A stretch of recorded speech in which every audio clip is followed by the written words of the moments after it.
हकीमुल उम्मत मुजद्दिदुल मिल्लत मौलाना अशरफ आली थानवी रहमतुल्लाह अलैहि অনেক বড় আলেম ছিলেন, মুহাদ্দিস ছিলেন, মুফাসসির ছিলেন, আলেমে রব্বানী ছিলেন। হযরত হাফিজ হুজুর রহমতুল্লাহ আলাইহি, হযরত পীর হুজুর রহমতুল্লাহ আলাইহি, আল্লামা শামসুল হক ফরিদপুরি রহমতুল্লাহ আলাইহি, হযরত মুফতি শফি সাহেব হুজুর রহমতুল্লাহ আলাইহি এবং হযরত হাকিমুল ইসলাম কারি তৈয়ব সাহেব রহমতুল্লাহ আলাইহি, যিনি দারুল উলুম দেওবন্দের 7 বছরের মুহতামিম ছিলেন। এরকম বড় বড় বুজুর্গান দ্বীন আউলিয়া কেরামের পীর ছিলেন, মুর্শিদ ছিলেন। হাকিমুল উম্মত মুজাদ্দিদে মিল্লাত মাওলানা শাহ আশরাফ আলী থানভী রাহমাতুল্লাহ। হযরত রাসূল পাক সাল্লাল্লাহু আলাইহি ওয়াসাল্লামের হাদিস শরীফের মধ্যে ফরমান, আনা খাতামুন নবিয়্যিন লা নবিয়্যা বাদি, আমি শেষ নবী, আমার পরে আর কোন নবী আসবে না। রাসূল নিজে বলছেন, আনা খাতামুন নবিয়্যিন লা নবিয়্যা বাদি, আমি কিন্তু শেষ নবী, আমার পরে আর কোন নবী আসবে না। হ্যাঁ, তবে এরকম 30 জন নিজেকে নবী বলে দাবি করবে, এরা আসলে নবী হবে না, এরা হবে দাজ্জাল, ধোঁকাবাজ, প্রতারক, মিথ্যাবাদী। আমার ভাইরা, রাসূল বলছেন, আনা খাতামুন নবিয়্যিন লা নবিয়্যা বাদি, আমি শেষ নবী, আমার পরে আর কোনো নবী আসবে না। তবে প্রতি 100 বছর পরে একজন করে বড় আলেমে দ্বীন আসবেন।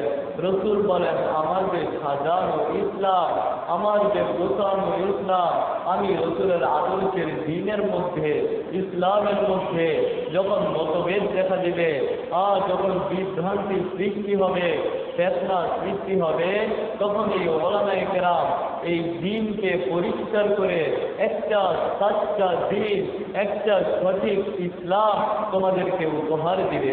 আমার ভাইরা, এদের উপাধি হবে মুজাদ্দিদ।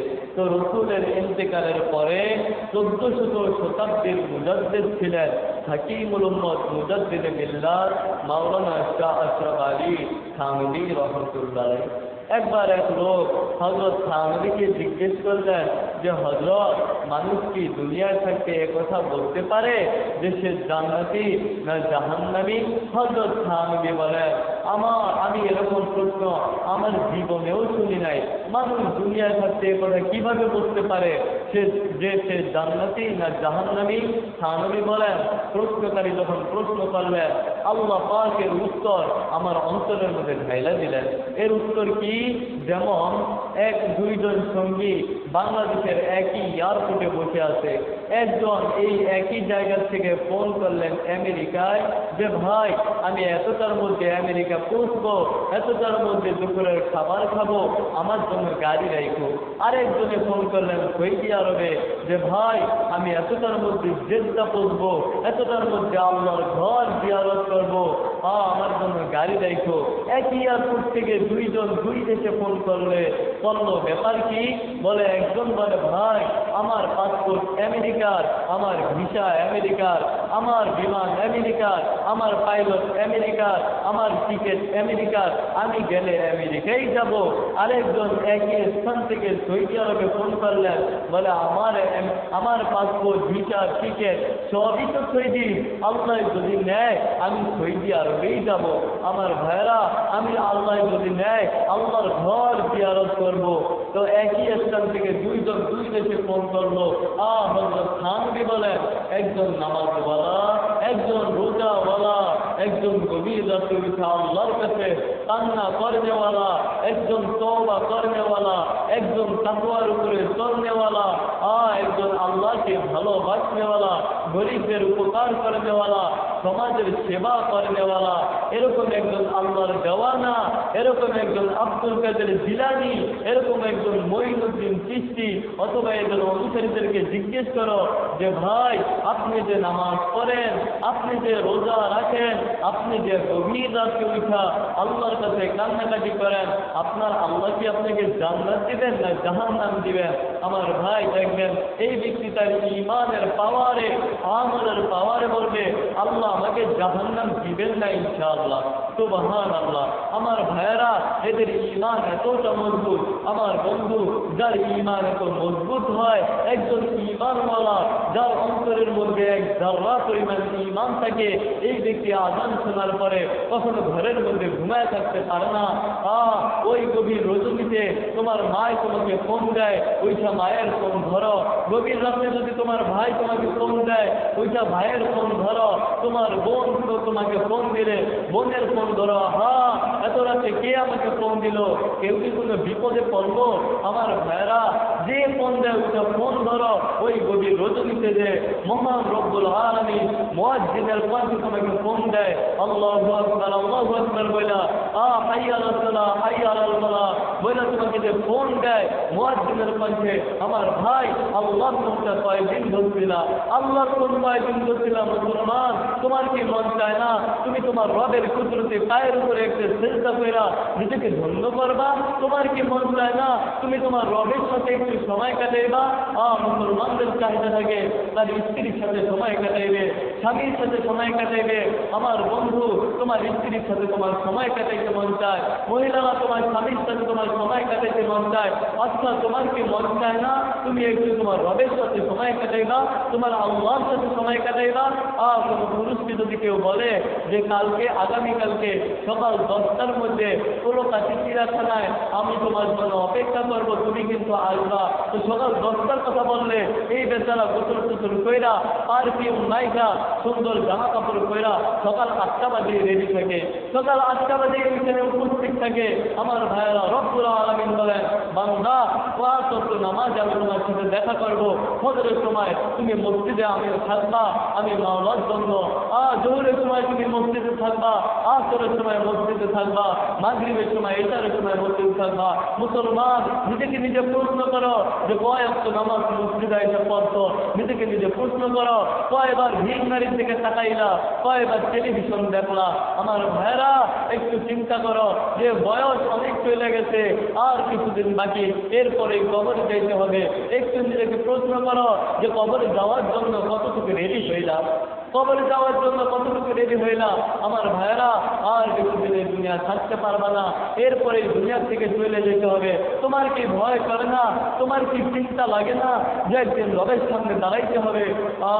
রব্বুল আলামিন যখন জিজ্ঞেস করবে, বান্দা কেন নামাজ পড়ো নাই, কেন রোজা রাখো নাই, কেন আমি রবকে অসন্তুষ্ট করলাম, কেন আমি আল্লাহকে সন্তুষ্ট করলাম না? বন্ধু, তখন কি জবাব দিবা আল্লাহর কাছে? যখন আমরা জিজ্ঞেস করবে কেন ভিড় নারীর দিকে তাকাইছিলা, কি জবাব দিবা আল্লাহর কাছে? যখন মাওলায় জিজ্ঞেস করবে কেন নামাজ পড়ো নাই, বন্ধু কি জবাব দিবা? হযরত মালাকুল মউত আজরাইল আলাইহিস সালাম যখন উপস্থিত হয়ে যাবে তখন কেমন করবা? আমার ভাই, মালাকুল মউত যখন উপস্থিত হবে, কেউ কেউ বলবে, হে আজরাইল, আমার তো মাত্র 10 বছর হইল, মাত্র 17-18 বছর হইল, এখনো পর্যন্ত পড়ালেখাই শেষ হয় নাই, বিবাহ করলাম না। এত তাড়াতাড়ি তুমি আমার সামনে এসে যে উপস্থিত হয়ে যাইবা, আমি কোনোদিন চিন্তা করি নাই, কোনোদিন ভাবতেও পারি নাই।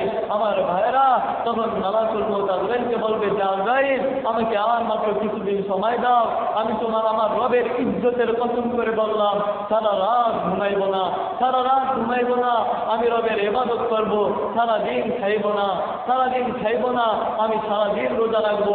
আজরাইলকে যখন বলবে, হযরত মালাকুল মউত আজরাইল আলাইহিস সালাম বলবে যে আমার আল্লাহ কি আগে কালামে পাকের মধ্যে ফরমান নাই, আমার আল্লাহ কি আগে কোরআনে পাকের মধ্যে বলেন নাই যে হযরত মালাকুল মউত আজরাইল যদি একবার কারোর সামনে উপস্থিত হয়ে যায়, কেউ তাকে হটাইতে পারে না, কেউ তাকে সরাইতে পারে না। হযরত মালাকুল মউত আজরাইল আলাইহিস সালাম বুলেট কামানকেও ভয় করে না, হযরত আজরাইল আলাইহিস সালাম অ্যাটম বোমাকেও ভয় করে না।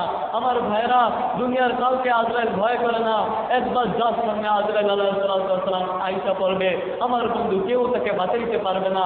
যখন তুমি রবের কবরে যাইবা, আল্লাহ পাক যখন জিজ্ঞেস করবে বান্দা কেন নামাজ পড়লো না, তখন কি জবাব দিবা আল্লাহর কাছে? তোমার কি ভয় করে না? একটু চিন্তা করে দেখো, এক সময় তোমার বাবা দুনিয়ার জমিনে ছিল, তোমার বাবার সাথে তুমি হাত ধরে বাজারে গেছো, তোমার বাবার সাথে খাবার খাইছো পয়সা পয়সা, তোমার বাবার সাথে সময় কাটাইছো, গল্প করছো, আর আজকে তোমার বাবা একা একা কবরে শুয়ে আছে। এমন একদিন তোমারও কবরে শুইতে হবে, একদিন কবরের বিছানায় তোমারও ঘুমাইতে হবে। আমার ভাইরা, এই যে মানুষ হাসপাতালে যায়, কেউ মরার আশা করে যায় না, সকলেই যায় বাঁচতে, নিয়ত থেকে আমি হাসপাতালে যাব এবং বাইকটা সুস্থ হইয়া তারপরে বাড়ি ফিরবো। কিন্তু হাজার হাজার লক্ষ লক্ষ মানুষ হাসপাতাল থেকে মহিলা তারপরে বাঁচা আইতেছে। আমার ভাইয়েরা এর দ্বারা বুঝে যায় হাসপাতাল ওয়ালারাও কাউকে বাঁচাইতে পারে না। মানুষ কত আশা কইরা, কত আশা নিয়ে বিদেশ যায়, বিদেশ করবে, টাকা ইনকাম করবে, কোটি কোটি টাকার মালিক হবে। তারপরে বিদেশ থেকেও মানুষ, বিদেশ থেকে লাশ আসতেছে বাংলাদেশে।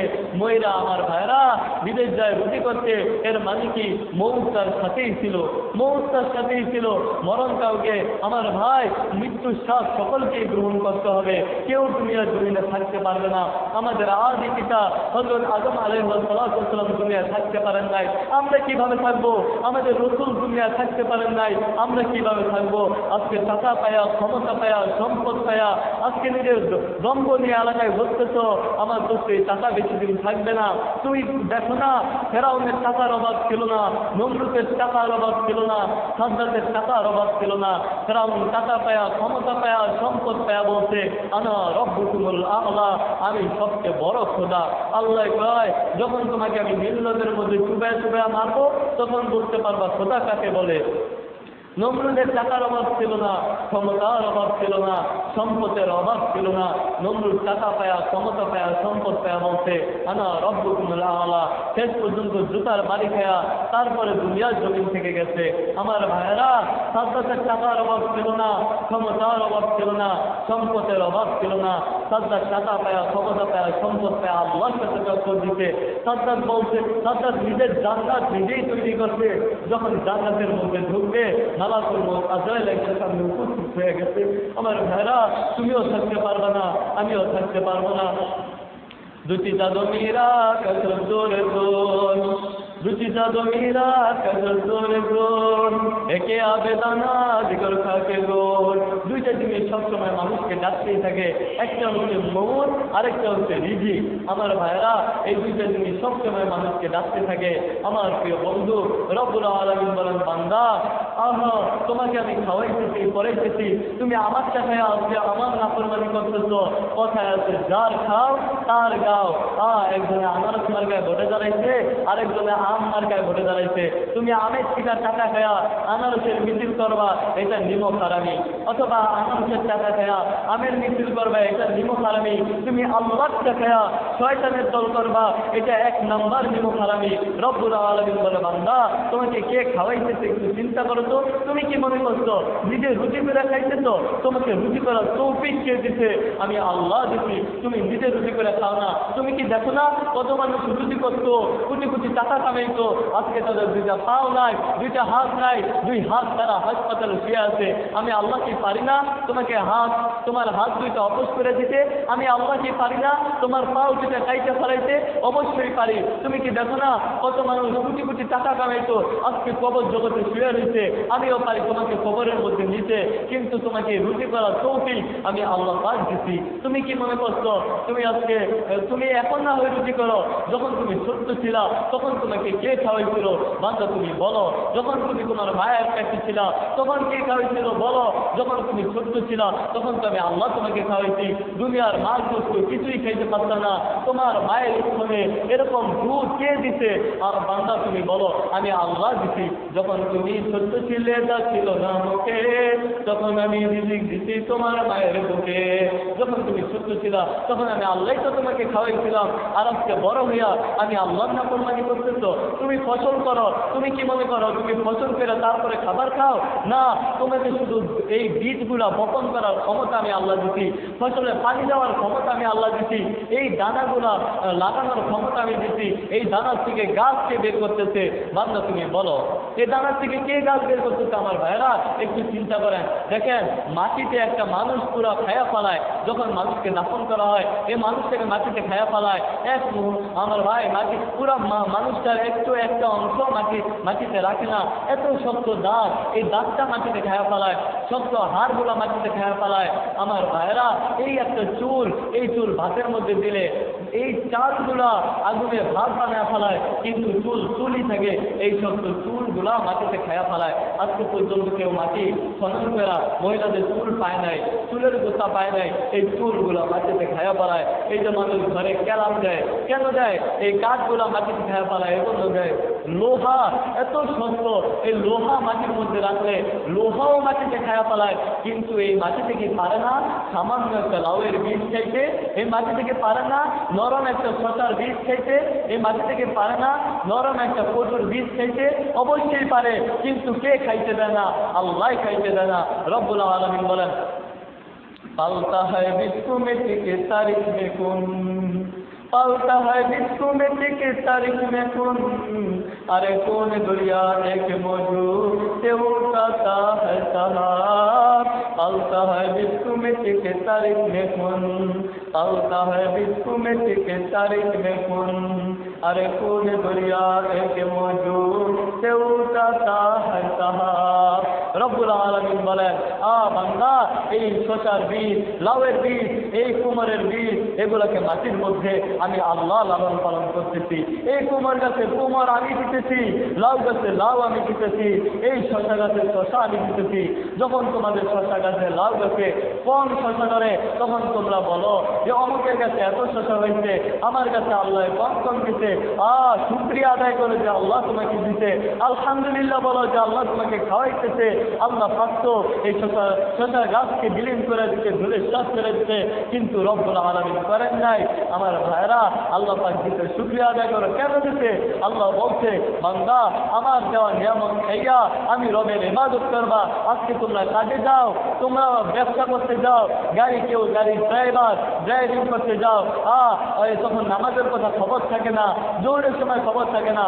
দোকানদারি করো, দোকানদারদেরকে যদি বলা হয় যে ভাই চলেন নামাজ পড়ে আসি, বলে দোকান খোলা রাখা, এই দোকানে কাকে বসে যাবো, কাকে এই দোকানে বসে আছি, তারপরে আমি নামাজ পড়তে যাবো। দোকানদারি করি, নামাজ পড়ার সুযোগ পাই না। যখন তুমি দোকানদারি করো, তখন যদি তোমার টয়লেটে ধরতো, তাহলে কি এই কথা বলতো যে আজকে আমার টয়লেটে ধরতে, দোকানে কারে বসে আসিয়া যাবো? এই কথা কেউ বলতো না। ভাই একটু দেখছেন দিস, দিত দৌড়। আমার ভাই নামাজের বেলা, ভাই একটু দেখছেন, এই কথা বলে ধরতেও যায় না। মুসলমান এতটা সুবিধাবাদী, এতটা জঘন্য হয়েছে যে ছুটা খুঁজে কিভাবে নামাজ পড়া বাদ দিতে পারে। আমার ভাইয়েরা আবার যদি বলা হয় যে ভাই চলেন নামাজটা পড়ে আসি, তখন বলে হুজুর পেন ভালো না, পায়জামা ভালো না, লুঙ্গি ভালো না। আমার ভাই মুসলমান পায়জামা কেন ভালো থাকবে না? মুসলমান লুঙ্গি কেন অপরিষ্কার থাকবে? এতটা জঘন্য কেন? এতটা নাপাক কেন? বিকালবেলা হুন্ডা নিয়া, কি বলে মোটর সাইকেল নিয়া, পারফিউম নাইকা, ভালো জামা কাপড় পরা এলাকাটা ঘুরে আর ভাব লয়, নাকটা প্যানের সামনে নিয়ে যাবো, মুখের গন্ধ। আমার ভাই এতটা জঘন্য মুসলমান তো থাকবে বড় পরিষ্কার মেজাজের। রাসূল পাক সাল্লাল্লাহু আলাইহি ওয়াসাল্লাম এক হাদিসে পাকের মধ্যে ইরশাদ ফরমান যে আত-তুহুরু শাতরুল ঈমান।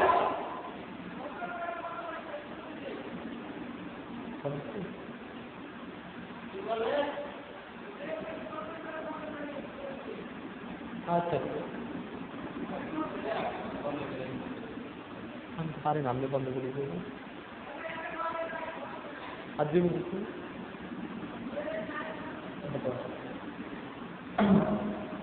আচ্ছা ঠিক আছে। তো আমার ভাইরা আল্লাহ রাসূল সাল্লাল্লাহু আলাইহি ওয়াসাল্লাম এক হাদিসে পাকের মধ্যে ইরশাদ ফরমান আত-তুহুরু শাতরুল ঈমান, পবিত্রতা ঈমানের অঙ্গ। তো কোন পবিত্র কথা বলছেন? শুধু জামা কাপড় পবিত্র না বান্দা, তোমার ঘরে পবিত্র, তোমার বাইরে পবিত্র, আলোতে পবিত্র, অন্ধকারে পবিত্র, সর্বমুহূর্ত পবিত্র কথা আল্লাহ রাসূল সাল্লাল্লাহু আলাইহি ওয়াসাল্লাম বলছেন।